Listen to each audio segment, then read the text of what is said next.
If you've been following along my travels, you may know that we recently spent 5 days in Los Angeles. In this video, I'm going to share our exact itinerary for anyone thinking of visiting LA. Los Angeles, California is the second largest city in the United States, with a population of almost 4 million people. The city is a very popular tourist destination for many reasons, including the Mediterranean climate, beautiful coastline, and the film and television industry. There is so much to do and see in the area that you need to plan in advance so you can maximize your time in the city. Before I jump into our itinerary, don't forget to hit that subscribe button and bell to be notified of my future travel videos. Now let's get into our 5-day itinerary. Day 1. This was our arrival day, and we flew into LAX from Toronto, Ontario.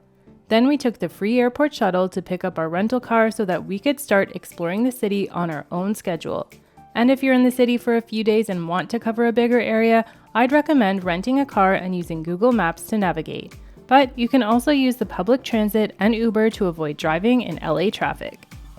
On any travel day, the first stop needs to be somewhere to eat. And since we're Canadian and don't have In-N-Out Burger at home, this was our first official stop. If In-N-Out Burger isn't your thing, you can find a restaurant in the area that you would like. We used Google Maps to find the closest location.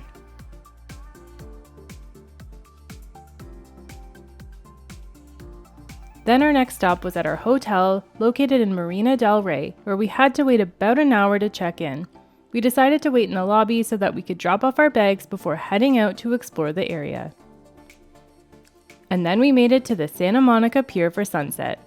I definitely recommend coming to the pier for sunset because it's such a beautiful sight to see the sun setting right at the end of the pier. While we were there, unfortunately, there was a private event at Pacific Park, so a lot of the area was fenced off. But we looked around for a little while and went for a walk along the beach boardwalk before finally leaving to find somewhere for dinner.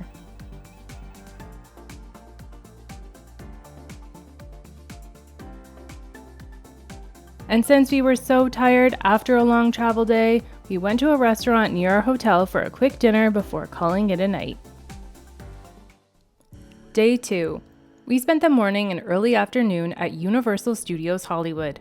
After walking through the City Walk shopping and dining area, we made it to the front gate through the security and into the park. This theme park is centered around the Universal Studios movie and TV shows and has their own studio tour through the active filming lots. My favorite part of our visit was the studio tour, but I really liked the Jurassic World area and the Wizarding World of Harry Potter.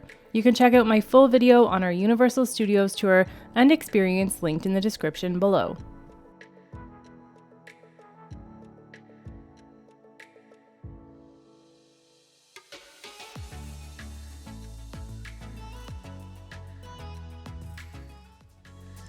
Our next stop of the day was at the Griffith Observatory and the Hollywood sign.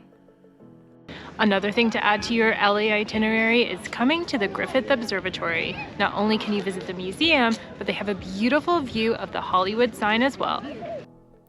At the museum, you can view the various exhibits, see live shows, and enjoy amazing views through the telescopes. You can even get up close to the biggest telescope there.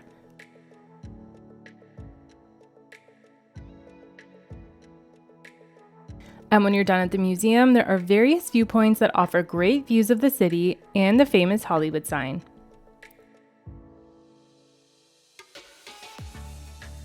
And when you're in the area, your next stop can be a visit to Hollywood Boulevard. Here we were able to check out the Hollywood Walk of Fame and all the stars of the famous actors, writers, and musicians. There were also many different attractions along this strip to check out and plenty of shopping. And if shopping's your thing, the next stop on your itinerary can be at Beverly Hills to check out Rodeo Drive. This area is quite the expensive shopping area. We did a quick walkthrough to see some of the designer stores, but then we were on our way.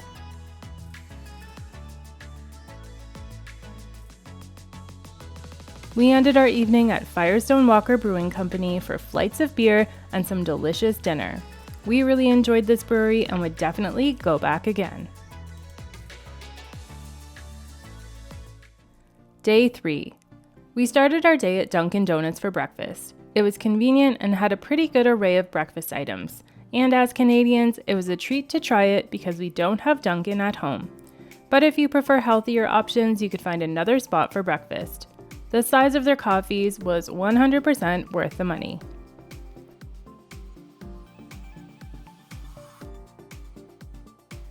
And then we made our way to Anaheim to go to Disneyland. Here you can visit Downtown Disney, Disneyland, and California Adventure Park. This could easily be a full-day activity if you're going to one of the parks, but I was just there to shop at Downtown Disney because we've been to the parks before.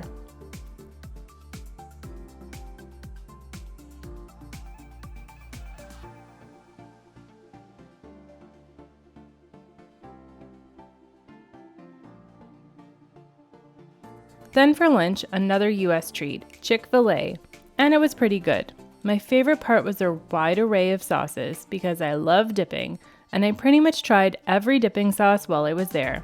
I 10 out of 10 recommend it just for the sauces.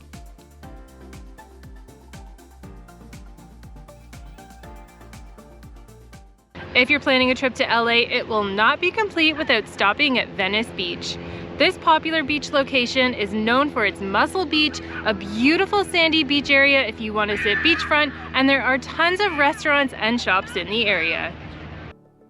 Venice Beach is another great location to check out, and you can easily spend the whole day here, or just stop by for a few hours to get the Venice experience.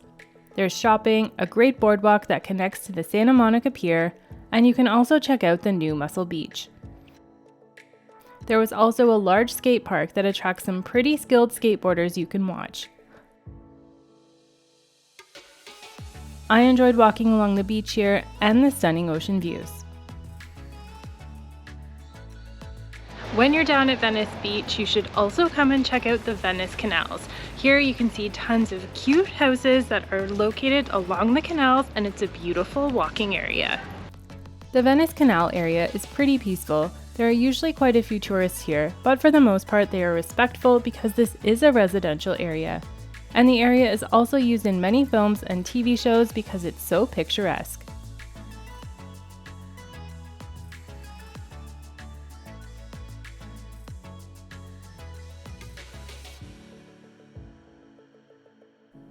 And for dinner, we made our way to another brewery, Hermosa Brewing Company, near our hotel.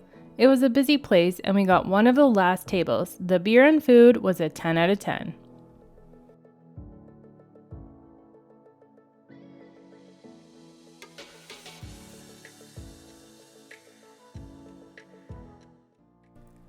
Day 4. If you're in LA, you have to add the Santa Monica Pier to your itinerary. There is plenty to see and do here, so no matter your interests, you will find something here at the pier. We are spending the morning walking around the Santa Monica Pier. We were here the other night and they had parts of this place closed off for a private event, so we decided that we needed to come back and explore when everything was open.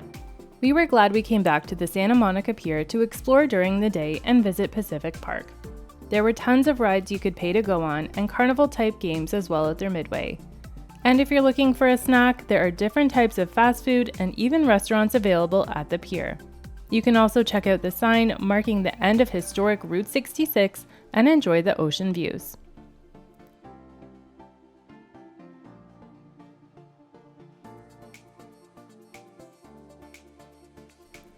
While you're in the area, you can also go for a walk along the Santa Monica Boardwalk. This is where the original Muscle Beach was before relocating to Venice Beach, and this boardwalk connects the two. It's a great area if you want to rent a bike or even just go for a nice walk along the beach on a paved path.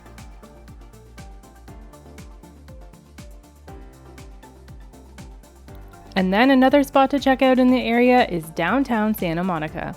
Here you will see some famous hotels along the main road overlooking the ocean and a lovely walking path, though parts of it are eroding, so make sure you stay well back from the fence. We found a great shopping area on Promenade Street and a big open-air mall, Santa Monica Place. If shopping is your thing, this is a great area to add to your itinerary. If you visit on a Saturday, you can also check out the Santa Monica Farmers Market. There were lots of vendors selling homemade products, fresh produce, meats, and cheeses. There was so much to choose from.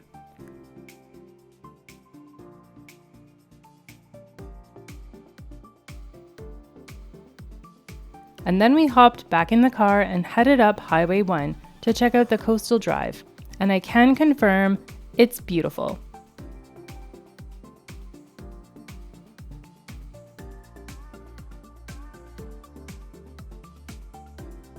We found ourselves in the Santa Monica Mountains area and, surprise, at another brewery. We had some flights and then pizza before making the long drive back to our hotel.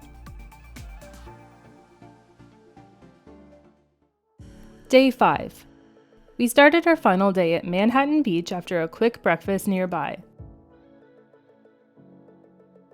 This was a very popular area for biking, skateboarding, rollerblading, running, and even walking along the boardwalk. We enjoyed the beach area here and also spent almost an hour watching the surfers from the pier. Then we made our way to the downtown area to see the shops and restaurants.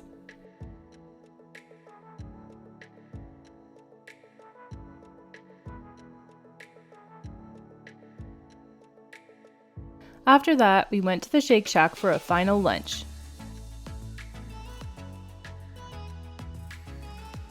And then we packed up all our stuff and took our car back to the rental company to drop it off so that we could catch the shuttle back to the airport.